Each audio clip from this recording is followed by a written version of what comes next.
Hello दोस्तों, नमस्कार। मैं डॉक्टर सुरेंद्र प्रसाद खंसली, ज्योतिष आचार्य। आज ज्योतिष की श्रृंखला में आप सभी लोगों का स्वागत करता हूं। दोस्तों, आज बात करेंगे हम मकर राशि की, जो ये कैप्रिकॉर्न साइन है, और कैप्रिकॉर्न साइन में ये बताएंगे कि ये राशि किन किन नक्षत्रों से बनती है और ये लोग कैसे होते हैं। साथ साथ में ग्रह गोचर की स्थिति भी बताएंगे, और ग्रह गोचर की स्थिति के बाद मैं एक अपना एक्सपीरियंस शेयर करना चाहूँगा, जो कि कल रात ही मुझे एक कॉल आया था, और उसमें मैंने ये देखा था कि कैप्रिकॉर्न साइन था, और उसके बाद जो लग्न था वो था 3 अंक था, मिथुन लग्न था, और उसके बाद जो है छठे और 8वें स्थान पर जो दशा और अंतर्दशा थी, वो उनके लॉर्ड बैठे हुए थे। तो दोस्तों, मैं ये आपसे शेयर करूंगा। मैं सबसे पहले बताना चाहूंगा कि जो मकर राशि है, ये 3 नक्षत्रों से मिलके बना है: उत्तराषाढ़ा, श्रवण और धनिष्ठा। उत्तराषाढ़ा के इसमें 3 चरण हैं, श्रवण के 4 चरण हैं, और धनिष्ठा के 2 चरण हैं। कुल मिला के 9 चरणों की राशि से ये राशि बनी हुई है। तो दोस्तों, मैं ये कहूँगा आपके लिए, सबसे पहले मैं ये कहना चाहता हूँ मकर राशि के सभी लोगों को कि ये एक दृढ़ निश्चय पूर्ण दृष्टिकोण इनका होता है। ये मेहनती होते हैं, समर्पित होते हैं, वफादार होते हैं, अनुशासनशील होते हैं, और जिस लाइन को ये पकड़ लेते हैं, जैसे कहते हैं कि जड़ से और फिर सीधे आसमान तक, जहां तक कि उस वृक्ष की जो छोर है आसमान तक, वहां तक ये रीच करना जानते हैं, शीर्ष तक पहुंचना जानते हैं। तो दोस्तों, मैं ये कहूंगा कि जो इस समय जो शनि का गोचर है, वो ठीक दूसरे स्थान पर है, मकर राशि के दूसरे स्थान पर है। ये कुल कुटुंब का स्थान है, वाणी का स्थान है, तो इसमें धन का स्थान भी है, धन भी आएगा, कुटुंब में भी वृद्धि होगी, नए लोगों से भी इनका जो है संपर्क बनेगा। दूसरा, जो राहु का गोचर है, ये बहुत उत्तम है, 3rd हाउस में है। 3rd हाउस में राहु का गोचर अच्छा होता है, अच्छा फल देता है, हौसला बुलंद करता है और कार्य को सफल करता है।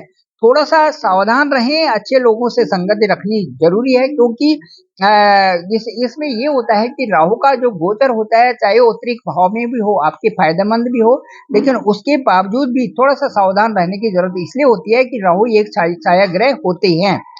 अब मैं आपसे ये बताना चाहूंगा कि गुरु का गोचर इनके लिए एक वरदान स्वरूप है। गुरु का गोचर ठीक जो है इनके पंचम भाव में, पंचम भाव का जो गोचर होता है, ये 1, 5, 9 तीनों त्रिकोण को सुदृढ़ बना देता है, और जो शीर्षस्थ जो डेवलपमेंट होता है, जो इनका जो आगे जाने का, जो ये जो लोग पढ़ाई कर रहे हैं, हायर स्टडीज में, उनके लिए बहुत सुंदर गोचर और अच्छा प्रयास ये कर लेते हैं आगे जाने के लिए। मन भी इनका लगा रहेगा, और जो है मन प्रसन्न रहेगा, तो ये आगे अपने कार्यों को सुचारू रूप से आगे बढ़ाएंगे। अब मैं ये बताऊंगा कि जो मई के महीने की जो इसमें जो डेज हैं, वो कैसे फ्रूटफुल इनके लिए होंगे। 1, 2, 3, 4, 5, 6 ये बहुत फ्रूटफुल हैं, और इसमें खूब मेहनत करके अपने उन कार्यों को करें, अपनी इच्छाओं को एक तरफ रखें, और अपने ये कार्यों को बहुत अच्छे रूप से आगे बढ़ाएं, तो ज्यादा अच्छा रहेगा।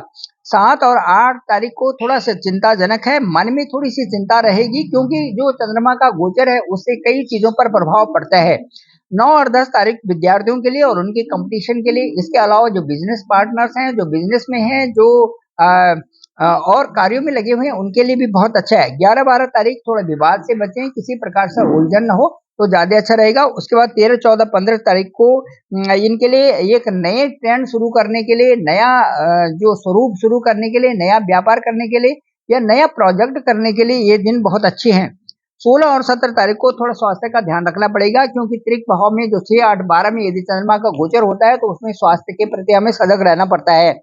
और उसके बाद 18, 19, 20, 21, 22, 23, 24 ये इनका नेम एंड फेम बढ़ाएगा। अपने कार्यों को, नए कार्य ये करेंगे, और मुझे लगता है कि यदि ये अच्छे प्रयास करते हैं, तो इनको लाभ की अवस्था इन दिनों में बनेगी। 25 और 26 तारीख को थोड़ा इन्वेस्टमेंट से बने, ये बड़ा सा लंबा सा इन्वेस्टमेंट ना करें, विवेकपूर्ण ढंग से अपने खर्चे को करें, ताकि सावधानी इसमें रह सके। 28, 29, 30, 31 दिन बहुत अच्छे हैं, और इनके सुखद परिणाम भी मिलेंगे।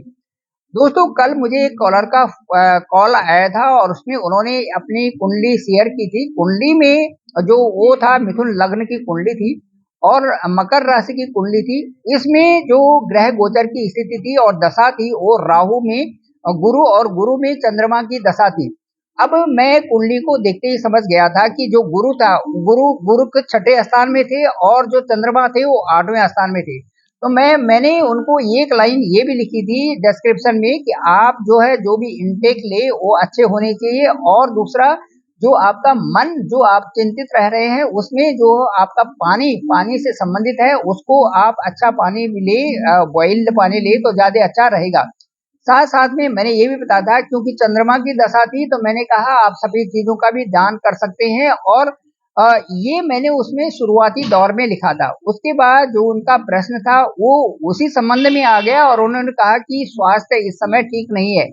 तो मैं आपको ये बताऊंगा कि जो गुरु और चंद्रमा का गोचर जो दशा और महादशा में यदि 6, 8, 12 में होता है और उनकी स्थिति ठीक नहीं होती है तो स्वास्थ्य में जरूर फर्क पड़ता है। तो ग्रह गोचर की स्थिति ये एक ऐसी स्थिति होती है जो कि जातक के लिए कई बार ये प्रॉब्लम क्रिएट कर लेती है उस समय के पीरियड में। तो मैंने उनको बताया था कि इस अवस्था से ये जो समय है इतने दिनों का चलेगा और उसके बाद जो है अच्छी स्थिति आएगी। और बच्चा किस तरह से प्रोग्रेस कर रहा है, वो ये 12th में ही पढ़ रहा था बच्चा, तो उनके बारे में मैंने इस तरह से बताया था।